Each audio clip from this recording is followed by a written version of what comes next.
Boa tarde a todos. Vamos dar prosseguimento então aos seminários de usinagem não convencionais. Meu grupo é usinagem por eletroerosão Universidade Federal de Juiz de Fora. A data da apresentação foi no dia 30 de outubro de 2025. E o grupo é composto por mim, Túlio Pastor de Miranda, Vinícius Vilela Loretti e Igor Ferreira Glória.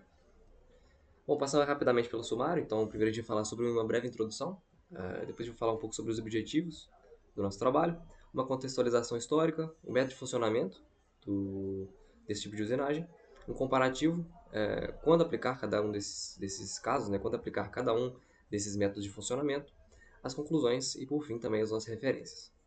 Bom, trazendo então primeiramente uma introdução, né? Então, esse desenvolvimento tecnológico e a necessidade de aprimoramento das técnicas de usinagem, elas motivaram e incentivaram a criação desses métodos não convencionais de usinagem. Então, dentre essas aplicações, a gente pode comentar sobre a indústria aeronáutica, a indústria naval, a mecânica de ultra precisão. Então, todas essas aplicações, elas foram motores para que esses processos fossem desenvolvidos, entre eles o nosso processo por eletroerosão.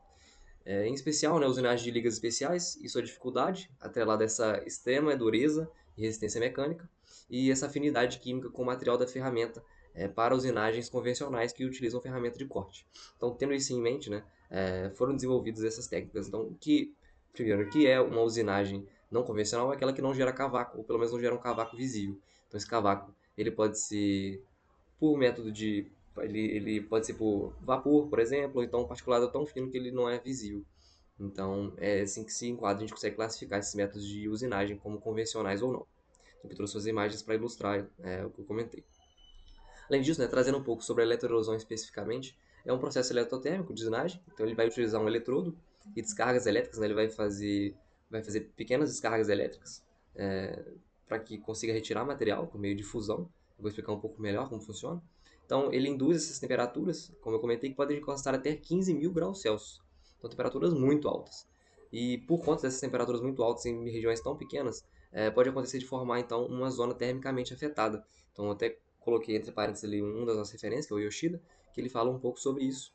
E como é importante ter esse cuidado também quando for usinar uma peça, para evitar que não fragilize algum ponto, ou então estudar se isso é alguma coisa de impacto na nossa aplicação. Então, formação de martensita, por exemplo, é, dependendo do que for usinado, né, é um aço, se isso vai afetar ou não a nossa aplicação. Então, as principais aplicações desse tipo de usinagem é furação, uma forma complicada, quando é difícil de usinar, tem uma geometria muito específica, muito complexa, automóveis e também aeronáutica. Então, trazendo um pouco objetivos do nosso seminário, a gente vai explicar e ilustrar o método de funcionamento, introduzir os parâmetros de operação e as técnicas de usinagem, discutir um pouco essas aplicações, a viabilidade de se utilizar esse método ou não em detrimento de outros, e eu acho que o principal, né, quando a gente faz um seminário, é enriquecer o estudo sobre esses métodos não convencionais de usinagem. Trazendo um pouco de contextualização, né, o que teve que acontecer para que esse método fosse desenvolvido, fosse difundido. Então, no contexto da Segunda Guerra Mundial, é criado o circuito de relaxação, um circuito muito importante para a nossa aplicação. Então, esse circuito ele é capaz de produzir descargas periodicamente. Então, ele vai conseguir controlar essas descargas e colocar num período determinado. Então, isso é importante para a nossa aplicação. E o Bendix Aviation Corporation desenvolveu em 1945 um dispositivo de arcos elétricos para balanceamento automático de corpos em rotação. Então, até trouxe como exemplo o giroscópio. Então, uma das aplicações, das primeiras aplicações desse método de usinagem foi justamente nesse. Então, era uma usinagem muito precisa que precisava que fosse bem trabalhada e fosse bem desenvolvida. E essa usinagem por eletroerosão foi uma boa aplicação nesse sentido. Rudolph também utilizou pela primeira vez um fluido dielétrico, passando através da zona de corte, em 1950. Também é importante, é uma aplicação diferente do nosso método de usinagem. E outra coisa também interessante, a utilização de um fio como eletrodo, pela primeira vez na Rússia. Então, é uma aplicação, método de funcionamento diferente, que também é aplicado por meio de fio, para gerar essa eletrodosão. Se tornou um método de usinagem consolidado, de alta repetibilidade e tolerâncias estreitas. Então, ele é um método que é muito eficaz para fazer essas usinagens ultra precisas. Então, como funciona, né? Trazendo um pouco sobre esse método de funcionamento do nosso processo especificamente. Então, essa usinagem para eletrosão, ela ocorre mediante descargas elétricas, como eu comentei, e esses materiais eles têm que ser condutores, os eletrodos, né? Então, a gente coloca o eletrodo ferramenta e o eletrodo da, da peça em si, que vai estar sendo usinada, e normalmente eles são separados por um fluido dielétrico. esse fluido dielétrico é importante porque ele vai dispersar esse metal solidificado, não vai deixar que esses detritos atrapalhem na próxima descarga elétrica, por assim dizer, né? E ele também consegue fazer um controle térmico eficaz, e por isso ele é muito importante na nossa aplicação. A remoção de material, então, ele se dá nos dois eletrodos, a partir de altas temperaturas, geradas por essas cargas elétricas. Então, ele vai derreter e evaporar o metal. Então, como eu comentei, chega a temperaturas tão altas que esse metal ele é evaporado, ele nem se liquefaz, ele evapora. Então, esse gás, então, também é a forma de cavaco, ele vai ser retirado. Então, o fluido dielétrico também vai servir para conseguir dispersar esse vapor de forma mais eficaz, para evitar também que ele se precipite depois que ele resfrie e caia sobre a peça, ou então sobre onde está sendo feito esse processo. Então, esses pulsos de tensão são da ordem de 5.000, são 5 kHz de frequência, então são muito rápidos esses pulsos, então são 5.000 pulsos por segundo, se pensar por esse número, né? Então, são aplicados na folga entre esses dois eletrodos. Então, o dielétrico, né, quando é aplicada essa tensão, ele se torna condutor em resposta a esses pulsos elétricos e ele desencadeia uma resposta elétrica. Então, esses elétrons e os íons dispersos nesse fluido dielétrico, eles vão percorrer em direção à peça que está sendo trabalhada. Então, é daí que vem esse aquecimento. Então, por conta dessa diferença de potencial, esses elétrons e íons eles são acelerados em direção à peça, e essa energia cinética, né, por causa dessa aceleração, é cedido em forma de calor. Por isso que acontece essa usinagem, por isso que é possível disso acontecer. E é muito importante que isso seja feito dessa forma, até por isso que a ferramenta em si ela não é tão afetada por esse método de usinagem, porque perto da peça ele não está com essa energia cinética, porque ele está sendo acelerado em direção à peça que está sendo usinada em si. Por isso que a ferramenta, apesar de ter sim um pouco de desgaste, ele é um desgaste menor. Então, o dielétrico ele se torna condutor em resposta a esses pulsos e vai desencadear então essa resposta elétrica. Então, por isso que acontece esse processo de usinagem. O dielétrico então ele é constantemente reposto para retirada de metal solidificado e pode acontecer dele acabar temperando o metal usinado. Então, é uma coisa que tem que ser levada em consideração quando for estudar a viabilidade desse método de usinagem. A grande frequência dos pulsos e a utilização de um servocontrolador torna um processo preciso e eficiente. Então, é, é bem preciso e eficiente o método de usinagem, porque ele tem alguns controladores eletrônicos envolvidos. E essa taxa de remoção de material, o desgaste da ferramenta e o acabamento superficial são os principais parâmetros críticos desse método. Então, eu também trouxe aqui para ilustrar como é o desgaste da ferramenta em si. Então, a ferramenta vai perdendo material conforme vai aplicando a técnica, apesar dessa perda ser pequena comparado ao que está sendo usinado em si. Fala galera do YouTube, vou falar agora sobre a eletroerosão por penetração. Então, aqui nesse caso a gente vai usar um eletrodo que ele vai ter a forma desejada da cavidade, igual aí no exemplo a gente tem uma garrafa. Então, ela é muito usada para fazer molde, fazer matriz também. Esse molde, nesse caso, ele vai descer até a superfície de base e através de descargas elétricas a superfície vai ficar com o mesmo formato do molde. De amarelo a gente tem um líquido isolante que ele é dielétrico, então ele tem que ser, ele tem que ter o isolamento térmico e também o isolamento elétrico. Aqui a gente tem o circuito, né, que seria o gerador vai aplicar uma DDP, uma diferença de potência elétrica entre o eletrodo e a peça.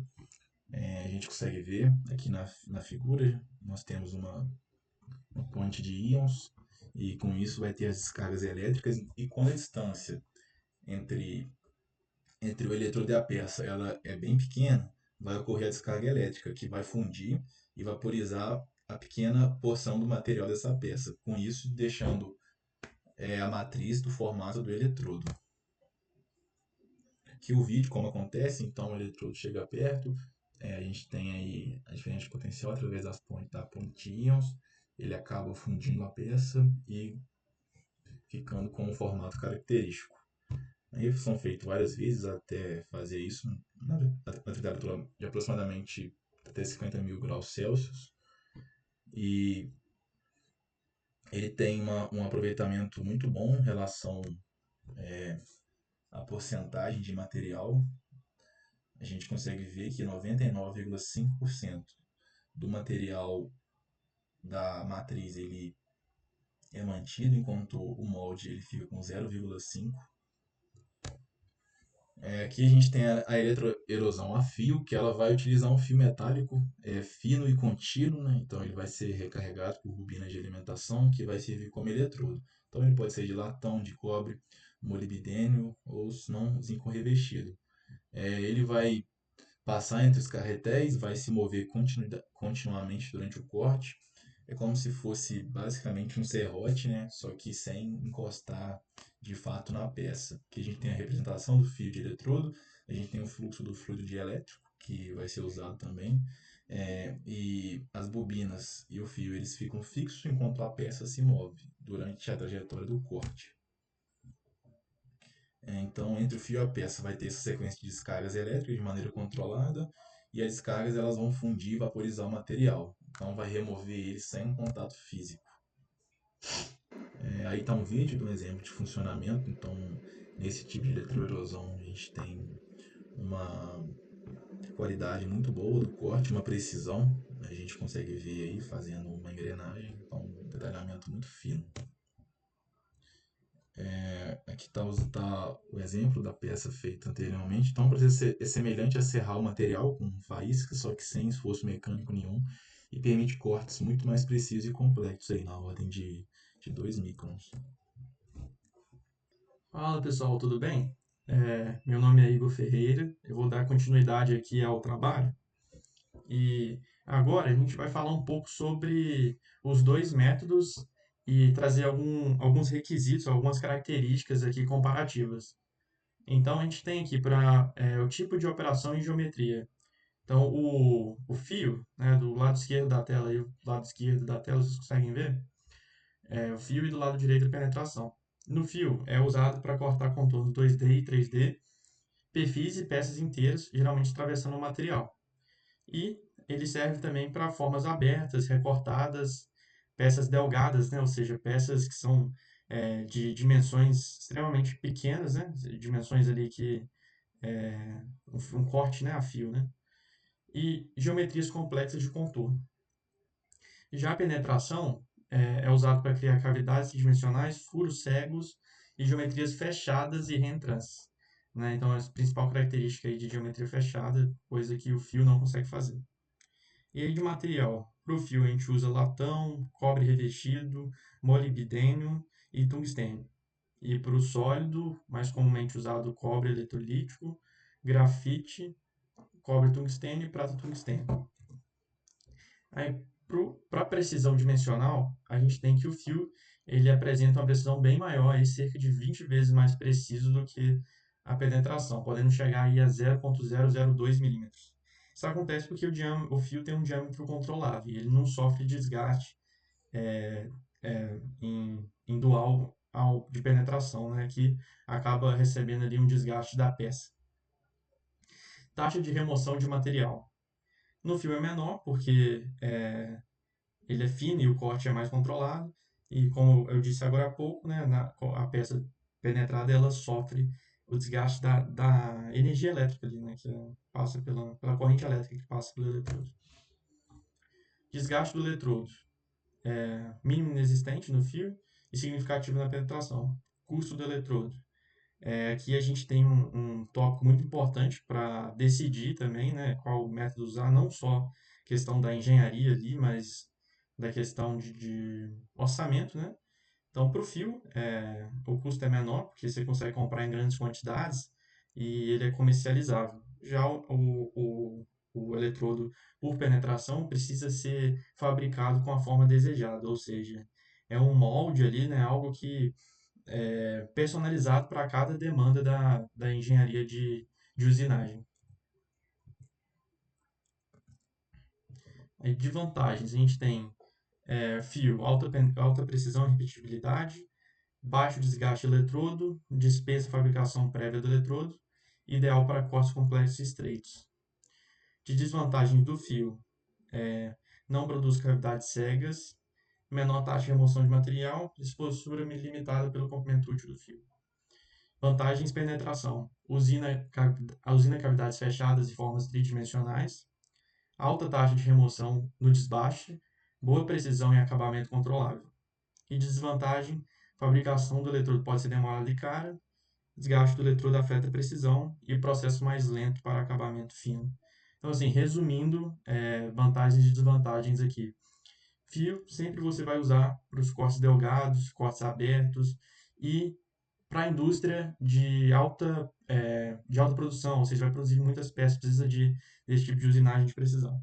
Já a penetração, geralmente é voltado a construir um molde, então assim, não vou pensar em produzir vários moldes, mas sim pensar em produzir um molde e usar ele para construir, para fabricar novas peças, né? Então acho que a diferença grande é essa, mas ambos usam aí o processo de eletroerosão. Quando aplicar, fabricação de molde, matrizes e cavidades, EDM, corte de contornos, perfis e peças inteiras com alta precisão, EDM a fio, né, EDM por penetração no primeiro tópico, EDM a fio no segundo, necessidade de remover grande volume de material, penetração, necessidade de tolerâncias muito estreitas e bordas finas, fio, geometria com furos passantes e recortes finos, fio, e geometria com fundo cego, canal ou reentrância e penetração. Aqui é basicamente um resumo do que a gente passou, né? Então, aqui para uma consulta rápida, assim, eu quero ter uma ideia mais ou menos como é feito esse processo de eletroerosão, se é fio ou penetração, consigo dar uma filtrada aqui, ter uma ideia. Então, a gente tem uma matriz assim comparativa, um quadro comparativo, né? Aí, pessoal, aqui eu trouxe uma curiosidade aí sobre essa empresa que trabalha com EDM lá na Espanha. Assim, tem diversos clientes aí pelo mundo todo, né? NASA, Turkish Airlines, Airbus, Air France, Iberia, KLM, então tem várias empresas essa que compram produtos dessa produtora. E eu trouxe para vocês, ó, vários componentes aqui que utilizam eletroerosão. Então, numa turbina aeronáutica, a gente tem ventilador, carcaça de rolamento, compressor, difusor, câmara de combustão, câmara de escape, segmentos de fecho, disco de turbina, enfim, diversos. Esses processos que eu disse da turbina aqui, quase aí 99% deles, se não todos, são por fio. E já ali com o eletrodo, a gente tem, por exemplo, o impeller, né, que é a bomba de impulsão. Então, esses são cavidades que são internas, então é usado o eletrodo para ter essa precisão. É usado em bombas, em turbinas rotodinâmicas, né? Conclusões, pessoal. A gente tem aí que a eletroluzão é um processo de usinagem não convencional, sem contato mecânico, que remove material por descargas elétricas controladas. Permite usinagem de materiais condutores de alta dureza, geometrias complexas e onde os métodos convencionais não se enquadram, né? O método de penetração é o ideal para moldes, a gente disse muito aí ao longo do trabalho, e o fio é mais indicado para cortes precisos. Precisão, rugosidade, taxa de remoção de material dependem dos parâmetros elétricos e do material do eletrodo.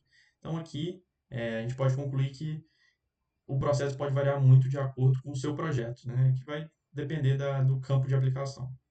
Apesar do custo mais elevado e da menor produtividade em relação à usinagem tradicional, a eletroerosão ela oferece alta repetibilidade, controle dimensional e acabamento superior.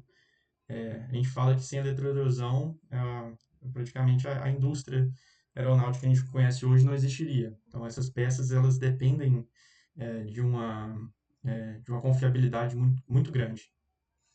Consolida-se como processos essenciais para setores de alta tecnologia, como aeronáutica, automotivo e de modos de matriz. Referências bibliográficas, e aqui a gente finaliza o nosso trabalho. Muito obrigado a todo mundo que pôde acompanhar aí. A gente agradece. Até mais.